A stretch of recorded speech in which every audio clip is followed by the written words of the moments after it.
Hi guys, it's me, Sarah. As you can see, I'm not wearing any makeup on my face. I've decided to try and not wear makeup in the video so you can see progressively how my face or how my skin gets better now that I've started using ProActiv. Hopefully it's going to get better. We'll see. I'm trying to be as honest as possible so you guys can get see progression, I guess. I've posted some pictures on my blog. I've saved a draft of an article that I'm writing, or a post that I'm going to be writing on my blog, and I have pictures from how my skin looked before and how it looks now and how it will look after every week that I started using ProActiv. So this is how it looks after 1 week.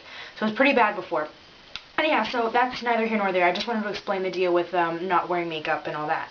So right now I'm going to be doing a mascara tips kind of video. I got a lot of really good feedback from my Cuticle Care tips video. A lot of people really enjoyed it, and I guess I gave people a lot of ideas. So I'm really happy that that worked out for everybody who did get some good information from it or learned something new and were able to try out some of the products I talked about. So I decided to do something similar for mascara. If there is anything in particular that you want me to do a tips video on, I'd be more than happy to oblige if I am at all familiar with what it is that you want me to talk about. So let's just get started. One thing that I've noticed a lot when it comes to reading reviews on makeupalley.com about mascaras, I think a lot of it has to do with the brush. When people talk about how, this brush is too big or this brush is too small, or I don't like plastic brushes. Me in particular, I don't like plastic brushes. I happen to like brushes that have the bristle, like this one has the bristle. I like that better than the plastic brushes. I just find plastic brushes to be really, I don't know, I just don't think that they do a very good job of like getting in there and really taking care of my lashes. That's why I've never tried Lash Blast by CoverGirl, which I know of you are a lot of like, oh, you have to try it, but I just like, on principle alone, do not like plastic brushes. Or like the type of mascara ones that have just the comb. They just have like, I don't know how else to explain it. They just have like teeth on a comb type wand, and that's it. Like they don't, it's not even like it's a plastic bristle brush or plastic brush. It's plastic, but it's just got the comb. I hate those. I think they're just, I don't think that they work at all. At least not for me. Maybe there are people out there that it does work for.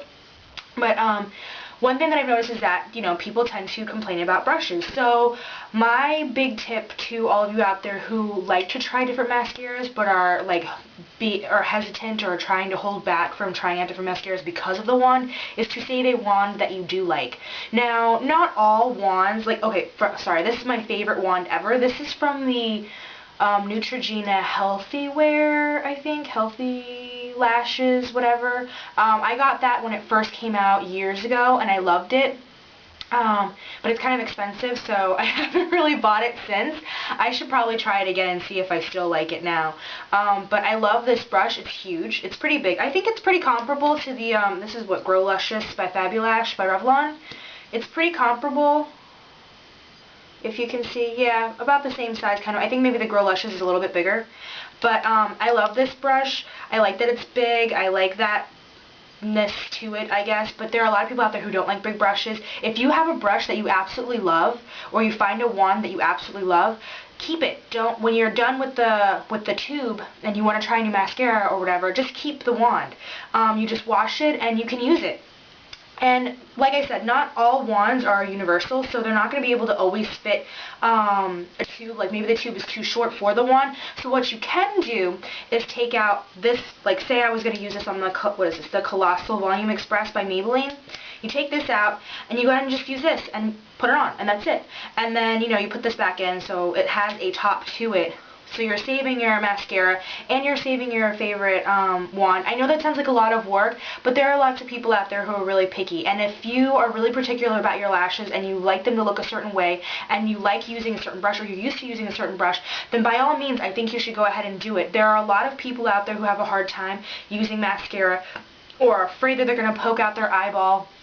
If you find a wand that you're absolutely comfortable with and that you love and you've adjusted, your technique to using, I think that you should do it. You should try your very best to go ahead and keep using it. Another thing that I've also noticed a long time ago, I don't really have this problem now, but I used to get styes. And I realized that it would be when I wasn't like a regular mascara wearer. I am now, but when I wasn't a regular mascara wearer, I would notice that I would get styes when I used mascara. So I was like, God, it's a brand new tube. What the hell is going on? Sorry, excuse my language, but you know, I mean, it's kind of frustrating when every time you use mascara that happens. So what I started doing, and I've actually told my sister to do this as well because she noticed that she was having the same issue. Like I said, I've not had this issue anymore, so I don't know if I don't know what I'm doing that's better now. But anyway, so what you can do is find a mascara that has like this one, for instance, is the Maybelline New York 1x1 Volume Express. A lot of mascaras nowadays, I think the Grow Luscious does it, and I'm almost positive that most of the Lash Blast mascaras have it, where you have the wand in the packaging is like this off to the side, and then you have like the regular tube of mascara has like its own top. Like this came with this, but I've since put the wand inside. So it comes with its own top, you know, like so. So it's packaged like this inside the packaging. So it's separate. So it has its own little thing. So after every time you use it, what I've noticed that worked for me was, you know, you take the top off, you put the wand in, you use it, and then I would wash the wand after each time I used it. So I would use it on one eye, and then use it on the other, then wash it, and put the top back on. So I was really minimizing how much bacteria was getting exposed to this, to the tube itself, and the product itself. So that was helping as well.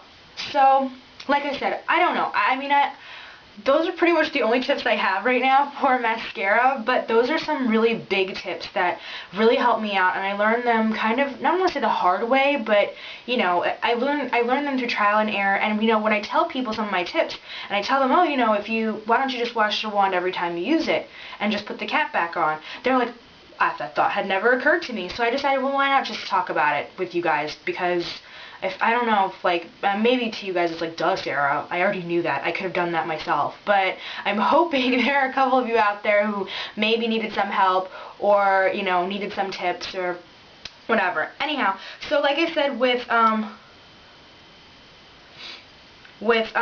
you're saving your favorite wands, you could save different ones too. It doesn't even have to be your favorite wand. It could be one that you really like because it's big, or you could save wands that you like for certain parts of your eyes. So let's say you have a hard time putting mascara on your lower lashes because this brush is enormous. For your lower lashes, it's huge. So maybe save a wand that's kind of smaller. Like this one, for instance, is the Almay One Coat Nourishing Mascara. This is the volumizing one. By the way, I love this mascara. I think it's really great. And I even like the wand. It's a bit smaller, easier to coat the lower lashes.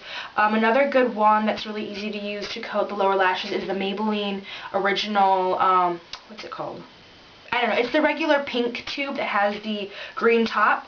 That one's really great as well. So if you have issues getting into corners of your eyes, trying to coat lashes there, like I said, save wands, because if you, I mean, you know, keep experimenting and practicing, because that's what helped me out a lot when it came to using, I don't know, making sure that my mascara looked the way that I wanted it to. And another thing too that's a really good tip, and I actually learned this from my cousin, is if you save the wand from another mascara, or you get like those, I think they come in like packs, those like disposable mascara wands. Those are really good for also like separating your lashes. Like let's say you put mascara on and you have some clumping happening, like maybe it's a really fresh brand new tube and the mascara is just a tad bit wet. Using another clean mascara wand to kind of get in there is a really good way too, because a lot of people don't like using those, let me see if I can find one for you. These are these like lash and brush and brow combs. This is by Equal Tools. This is the only one that I have on hand that I can see right now. But yeah, a lot of people don't like using these because they're kind of awkward. They're pretty good. I mean, as you can see, I've used this before, so I think I used it this morning actually. But as you can see, I've used it. I mean, and they're pretty good if you know how to use them, but a lot of people find this like really just cumbersome. It's huge, it's like really in your face, and it's kind of scary. Like one false move and this huge thing could just like fly into your eyeball, and that's not comfortable at all. So if you're somebody who's like a lot more comfortable using a mascara wand or a spoolie or whatever you want to call these things, that could be another great use for having an extra one of these on hand.